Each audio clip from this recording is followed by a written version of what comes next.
Well, folks, it is day number 2 here of muzzleloader season in Georgia. We're about to be heading into the same spot we were yesterday, where we had that miss, and we're hopefully going to get us a redemption shot. I got my coffee here getting ready, which is ready now. We're going to head on in there and hopefully get us another opportunity this morning. So, yeah, I'll see you when I get there. That's all I got to say. I need my coffee. I'll see you when we get to the stand.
It's 11 o'clock on the nose.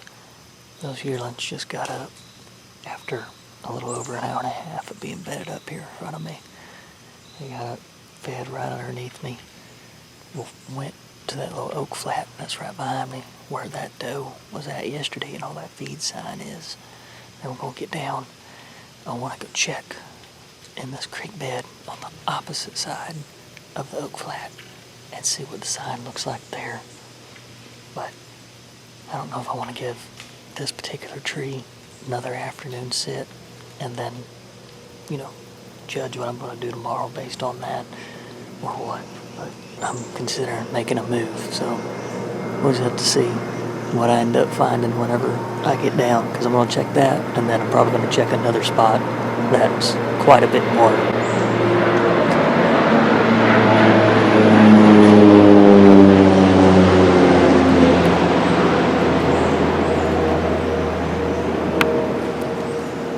I don't know if I got that for y'all to see, but that dang plane has flown by here about 3 times that low, like, I don't know, 100 feet above the tree line.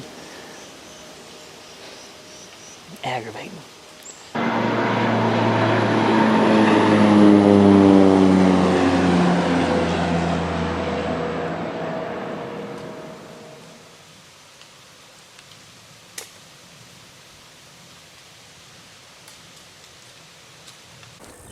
Alright folks, it's 4 o'clock. We're heading back in where we've been the whole trip so far. I scouted a few different areas and I just didn't like what I was seeing, and I wanted to give this spot one more go. The only reason I pulled my stand down was just in case I seen something that I liked elsewhere, I'd have my stand. So I'm going to come back in here and maybe this afternoon we'll do us good and we'll have a grown deer come on in. Alright, we got our hook back. Time to climb up and actually get set back up. I'll see you when we get up there. Alright, 5 o'clock on the nose. Let's see what this evening's got. Hopefully it's gonna produce some venison opportunity.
Well, we got her. I hate that I spined her. I put it a little high. I was an inch high at 100 when I sighted it in. I spined her. I mean, I did put it like the top of her shoulder because I thought it was going to drop. Because I mean, that, I guess looking at it this way, it probably was right about 100 yards. So it looked further than that when I was up in the tree. It looked more like 150, which is about the furthest that I know I can see. But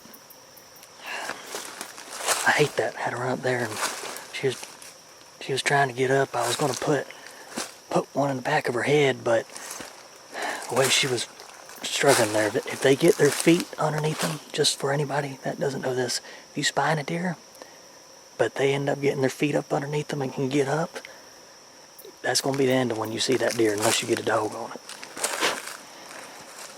So I just, from about 10 feet away, I put right behind her shoulder and just shot her. Which, I mean, she was 8 seconds, if that, afterwards, and she was done. Thank you, Lord. Definitely not how I wanted to start the first one, but we got us a nice doe. She's a real pretty doe.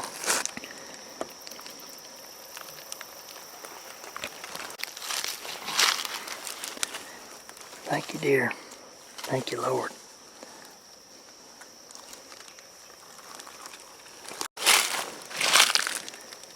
See this little plant here? I don't know what it is, but the deer are browsing on it like crazy in here. And there's some smilac scattered out through here as well. They've been eating all up on. And I knew they were going to be coming out of this thicket line back here, and they were bedded there. Sure enough, that's where they come from. First deer of the 2025 season, we're on the board. Thank you, deer, so much for your life. Thank you, Lord, for blessing me with this deer. I thank y'all so much for watching. I'm trying to keep it down a little bit because I plan on hunting here tomorrow again. That's why I was easy getting her out of there and getting here to this foot break. We're about 100 yards from a stand now, but I hate so much that I spined her with that shot. I truly thought she was like 140 yards from me because she was in this one lane that I had that I could see all the way to the thick bedding side, and I thought she was right on the edge of that just from what I could see. And I wasn't going to shoot because I had a bunch of brush and a big tree limb coming out, And I had just looked through the scope after telling y'all that I couldn't take that shot, and she had made a couple steps to where all that brush just vanished on her. It was covering her back end, and I had all this open. And I had put it right on that top of the shoulder, expecting it to drop just a couple inches. But I'm an inch high at 100, and I aimed high. So it happens. I hate so much that it happened. I don't like that at all. Makes me feel like crap in that realm. I know it happens, and if it happened to one of y'all, I would tell you, don't stress it. It happens to everybody if you shoot enough deer. And unfortunately, today was one of the days that it happened.